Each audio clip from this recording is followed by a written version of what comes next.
বন্ধুরা, এখন বেলা কত বেলা হয়ে গেছে, 2টো বাজে, আর এখন বাবা মাছ এনেছে। মাছ কতগুলো মাছ এনেছে দেখ না, 4টে এই বড় বড় মাছ, 4টে মাছ নিয়ে এসে। ও এই মাছটা কি মাছ মা, নাম বলো মা? এইটার নাম হচ্ছে ভাউন মাছ। ভাউন মাছ, হ্যাঁ দেখতে সেই পার্শে মাছের মতন দেখতে, তাই না? মাছের মতো দেখতে, কিন্তু বড়, অনেক বড়। এই একটা মাছ, দুটো 4টে মাছ কত 2 কিলোর ওপর হয়েছে, 2 কিলো 200 না কত হয়েছে। এনেছে ভালো হয়েছে, রেখে রেখে খাবো। চিংড়ি, সোনু চিংড়ি খাবে বলেছে বলে আবার চিংড়ি নিয়ে এসেছে। একটু বেলায় একটু দাম কম পেয়েছে, 250 টাকা কিলো। হ্যাঁ এটা 250 টাকা নাকি কম দাম বন্ধুরা। দেখো এখন চিংড়ি আমার কাছে বলছে সস্তা পেয়েছে, এই জন্য সস্তা বলে 1 কিলো চিংড়ি নিয়েছে, আর 2 কিলো এই যে এই মাছটা 2 কিলো। আর তোমার সোনুর জন্য আরো 2টো কি মাছ নিয়েছে দেখাও মা। দেখাচ্ছে মাছের রক্ত ভর্তি, তো দেখতে এরকম ভাবে ভালো লাগছে না? হ্যাঁ এই যে মাছের কাঁড়ি দেখে, এই মাছগুলো আনে মানুষ। যদিও আমাদের ফ্রিজ আছে, ফ্রিজে রেখে রেখে খাবো, কিন্তু ওইটা নয়। একটা মাছ যদি 2 কিলো নেয়, তাহলে এই মাছ কতদিন ধরে খাবে বল? হ্যাঁ, বারণ করেছি আমি, বলি যখন মাছ নেবে কম নেবে। একদিন এরকম বড় বড় মানে একটা 2 কেজি ওজনের রুই মাছ 2টো মাছ নিয়ে এসছে।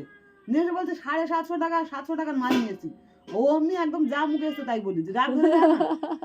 এখন এই এতগুলো মাছ নিয়ে কাঁড়ি করেছে, তোরা বলছে আমার নাম নেই, যত করি তত হয় না। আরে তোমার এগুলো তো আমি বারণ করছি, এনে আর বলছো এরকম করে। তুমি আমার বাবাটার বদনাম করো না মা। দেখো এই এখন বেলা দুপুরে এই 1 কিলো চিংড়ি মাছ একটু আদা সব কন্টেনারে করে আলাদা আলাদা করে রেখে দেবো, ফ্রিজে থাকবে, সব আস্তে আস্তে খাওয়া। আর ওই মাছ দুটো দেখাও, ছোট ছোট ওই মাছ দুটো কি তোপসে মাছ না? পাবদা মাছ, পাবদা ভুল হয়েছে, ভুল। ওই সোনুর জন্য। আর একটা ওই পারে আছে, ওই পারে আছে। সোনু এই মাছগুলো ভালোবাসে না খেতে, এই জন্য সোনুর জন্য 2টো পাবদা মাছ এনেছে। হ্যাঁ এইটা ঠিক আছে, এটা মেনে নেওয়া যায়। সোনুর জন্য চিংড়ি মাছ এনেছে, পাবদা মাছ এনেছে। মানে সোনুর জন্য আনলে ওটা কোনো দোষ নয় আমার বাবার, আর সবার জন্য সত্যি অনেকটা মানে বেকার অনেক টাকা খরচা হয়ে গেল। চান খাওয়া টাকা খরচা, চান খাওয়া কখন হবে? রান্না হয়েছে আজকে দুপুরবেলায়, এই সকালবেলায় গোলা মাছ ঝাল, তারপর আলু ভাতে ফুলকপি আলু সিদ্ধ, তারপরে ওই মাংসর সে বললাম যে পোড়া আছে, ওইগুলো খাওয়া হবে, খেয়ে শেষ করবো। ফ্রিজের মধ্যে কদিন ধরে মাছ বড্ড জমে, লোটে মাছ আছে। আর এই এখন যদি 2 কিলো মাছ আনে, তা 2 কিলো মাছ দেখলে গায়ে রাগ ধরবে না? 2 কিলোর বেশি বই কম না, চুপ করে আছে, বলে না। বড় বড় 4টে মাছ। হ্যাঁ আমার বাবা যখন বাজার করে ওরকম বেশি বেশি বাজার করে, মাও অনেক বেশি বেশি বাজার করে। আমি হলো এই একটা মাছ অত নিই না, মা অনেক রকম আলাদা আলাদা ভ্যারাইটি। আমার হচ্ছে 2 রকম 3 রকম মাছ 4 রকম মাছ নেবো, অল্প অল্প করে, আজকের এইটা কালকের এটা খাবো, এরকম। কি বড় বড় দাগা, কত বড় বড় মাছ সব। তোমার ভর্তি পেটে মাছ। আর রাগ করো না, কি বড় বড় ডিম দেখো, মানে ভাঙন মাছটা পেটে ডিম পুরো ভরা।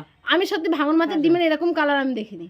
দেখেছো, পুরো লাল টুকটুকে ডিম ভাঙন মাছের, হেবি সুন্দর। এগুলো আলাদা করে একটু ভাজা করলে সেটাই এটা খুব ভালো লাগবে না মা? হ্যাঁ, টেস্ট খুব সুন্দর টেস্ট, খেতে ভালো লাগে। মা অনেকবার এনেছে, কিন্তু আস্তে কম করে একটা নিয়ে আসো বড় দেখে। বাবার না বলে কেন একসঙ্গে বেশি করে পেয়েছি বেলায়। এই ভাঙন মাছ 200 টাকা কিলো পেয়েছে, বলে সস্তা পেয়েছি। তাহলে বলো কি বলবো? ঠিক